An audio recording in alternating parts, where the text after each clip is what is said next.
11, yaitu dengan materi sistem gerak pada manusia. Selamat menyaksikan ya. Sebelum kita membahas materi, Ibu ingin bertanya nih, kira-kira apa sih arti dari sistem gerak? Sistem gerak adalah kerjasama antara tulang sebagai alat gerak aktif dan otot sebagai alat gerak pasif yang kemudian membentuk suatu sistem. Sekarang kita mulai membahas ya. Sistem gerak pada manusia meliputi rangka dan tulang, sendi, dan otot. Pada materi sistem gerak manusia, ada 4 pokok pembahasan yang akan kita pelajari. Yang pertama, rangka. Yang kedua, sendi. Yang ketiga, otot. Dan yang keempat, gangguan pada sistem gerak. Nah, sekarang kita ke pokok pembahasan yang pertama, yaitu sistem rangka. Ibu mau tanya nih, kira-kira apa sih rangka? Rangka adalah susunan tulang-tulang yang membentuk sistem tertentu. Rangka manusia terletak di dalam tubuh yang terlindungi oleh otot dan kulit. Secara umum, fungsi rangka yaitu memberi bentuk tubuh, menahan dan menegakkan tubuh, melindungi organ-organ tubuh sebagai tempat melekatnya otot rangka sebagai alat gerak pasif. Pengelompokan rangka manusia. Berdasarkan letaknya pada tubuh, rangka manusia dikelompokkan menjadi 2. A. Rangka aksial atau sumbu tubuh, yaitu meliputi tengkorak, tulang rusuk, tulang dada, dan tulang belakang. B. Rangka apendikular atau sekitar sumbu tubuh, terletak di kanan dan kiri sumbu tubuh dan jumlah tulangnya sepasang. A.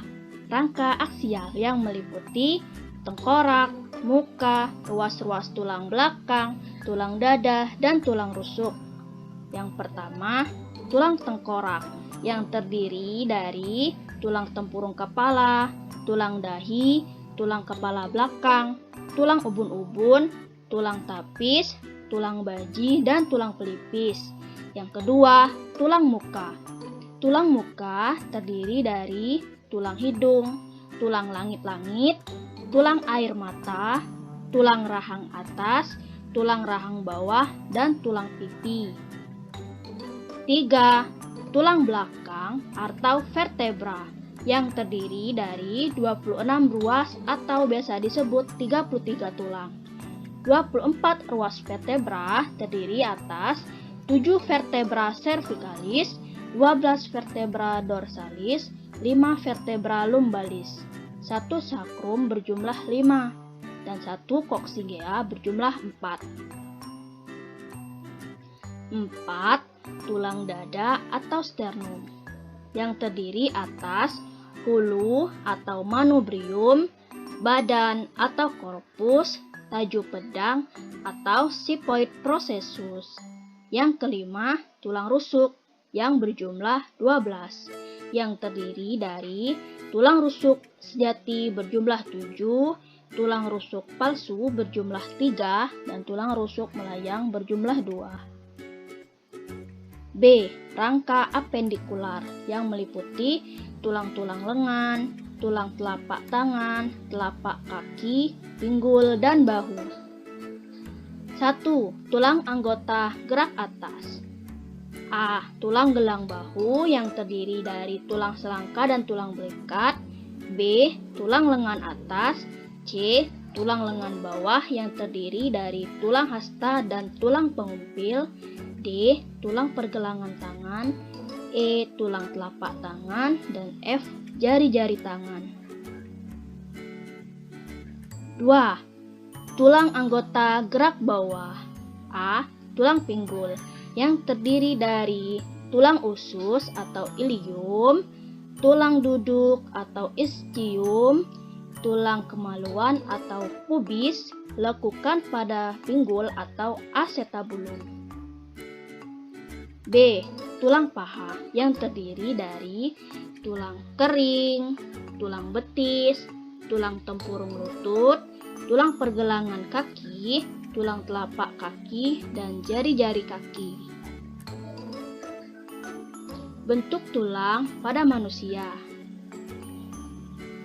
Berdasarkan bentuknya, tulang terdiri dari pertama, tulang pipa, yang kedua, tulang pipi, yang ketiga, tulang pendek, dan yang keempat, tulang tidak beraturan.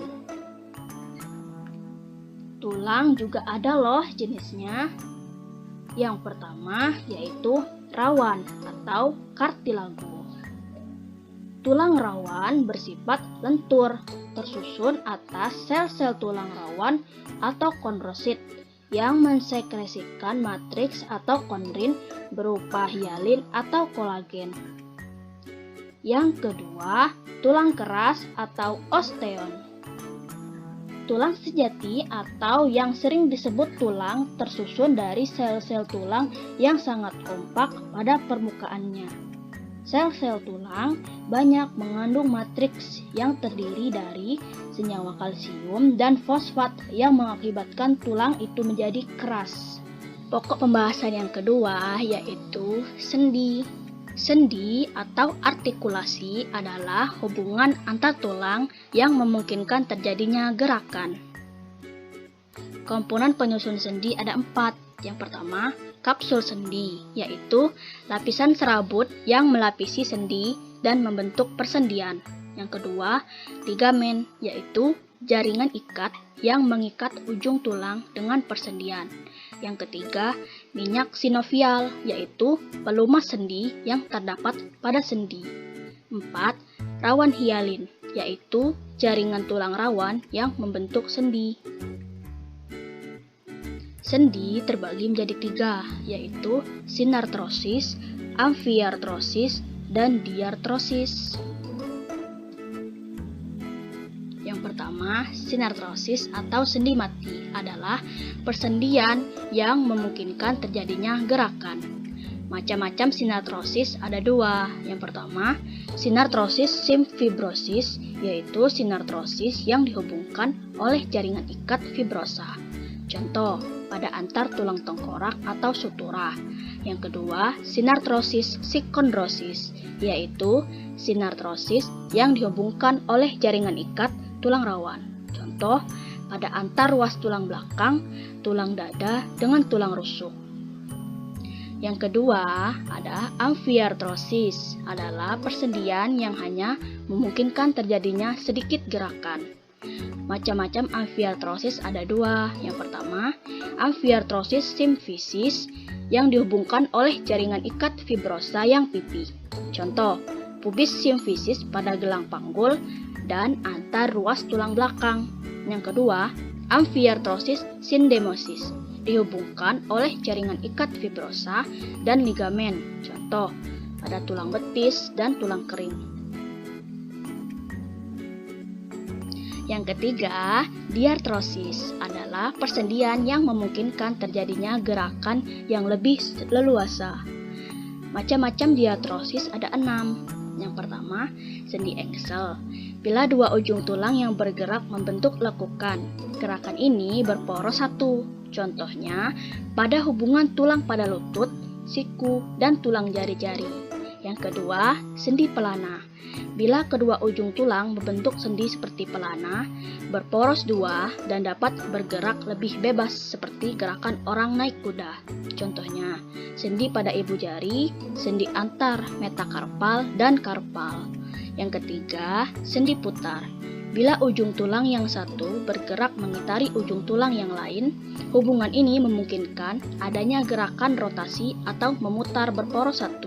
Contohnya, sendi pada tulang tengkorak dengan tulang atlas, antara tulang lengan atas dengan tulang pengepil dan hasta, antara ruas-ruas pergelangan tangan serta ruas-ruas pergelangan kaki. 4. Sendi peluru. Bila ujung yang satu berbentuk bongkol atau kapsul, seperti peluru yang masuk ke ujung tulang lainnya yang berbentuk cekungan. Hubungan ini memungkinkan terjadinya gerak yang lebih bebas. Contohnya, adalah sendi antar tulang lengan atas dengan tulang belikat, serta tulang paha dengan tulang pinggul. 5. Sendi luncur. Hubungan antara tulang ini memungkinkan gerakan menggeliat, membungkuk, dan menengadah. Contohnya adalah hubungan antara ruas-ruas tulang belakang. Yang keenam, sendi gulung. Memungkinkan adanya gerakan, namun tidak bisa digunakan untuk gerakan memutar. Contohnya, sendi di antara telapak tangan dan jari serta rahang. Gambar diartrosis. Sendi peluru, sendi putar, sendi luncur, sendi pelana, sendi engsel, dan sendi kondiloid. Pokok pembahasan ketiga yaitu otot. Otot merupakan alat gerak aktif yang melekat pada rangka dan tersusun atas jaringan otot, terutama otot lurik.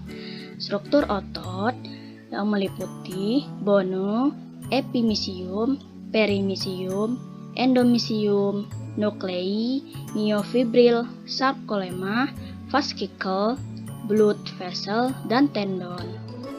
Jenis otot ada 3. Yang pertama, otot polos. Seperti namanya, otot ini disebut sebagai otot polos karena tidak memiliki garis-garis melintang atau yang biasa disebut lurik. Otot polos berjumlah 1 dan terletak di bagian tengah dengan warna yang juga polos. Ciri-ciri otot polos berbentuk gelendong dengan kedua ujung yang meruncing, mempunyai 1 inti sel dan terletak di tengah sel. Otot bekerja di luar kesadaran, bekerja secara lambat, teratur, dan tidak cepat lelah. Terdapat di dinding alat-alat tubuh bagian dalam seperti paru-paru, pembuluh darah, lambung, usus, dan indung telur. Jenis otot yang kedua yaitu otot lurik. Otot lurik ini adalah otot yang melekat pada kerangka dan membentuk sebagian besar jaringan otot pada tubuh. Otot lurik berinti banyak dan berada di bawah kendali sistem saraf somatik. Ciri-ciri otot lurik yaitu sel otot lurik berbentuk silinder dengan bagian berwarna gelap dan terang sehingga tampak seperti lurik, memiliki inti banyak. Otot bekerja atas kesadaran perintah otak dan bisa mengalami kelelahan. Jenis otot yang ketiga yaitu otot jantung. Otot jantung adalah otot lurik khusus yang terdiri dari sel-sel memanjang dengan banyak inti yang terletak di pusat. Ciri-ciri otot jantung yaitu berbentuk serabut lurik yang bercabang-cabang. Sel mempunyai 1 atau banyak inti sel dan terletak di tengah serabut. Otot bekerja di luar kesadaran atau disebut dengan diperintah oleh otak, tapi dipengaruhi oleh persediaan oksigen yang cukup. Gambar jenis otot. Yang pertama, gambar otot polos. Yang kedua, gambar otot lurik atau rangka. Yang ketiga, gambar otot jantung. Adapun macam-macam gerak otot, yaitu flexion dan extension, abduction dan adduction, medial rotation dan lateral rotation, supination dengan pronation, dorsiflexion dengan plantar flexion, serta elevation dengan depression. Pokok pembahasan yang terakhir atau yang keempat adalah gangguan pada sistem gerak manusia. Yang pertama, ada gangguan pada rangka, antara lain 1. Fraktura sebagian atau grand stick, yaitu patah tulang yang tidak membagi tulang menjadi 2. Yang kedua, fisura, yaitu retak tulang. Yang ketiga, lordosis, yaitu jika ruas tulang belakang terlalu membengkok ke depan. Yang keempat, kyphosis, jika ruas tulang belakang terlalu membengkok ke belakang. Yang kelima, skoliosis, yaitu jika ruas tulang belakang terlalu membengkok ke samping atau yang biasa disebut huruf S. 6.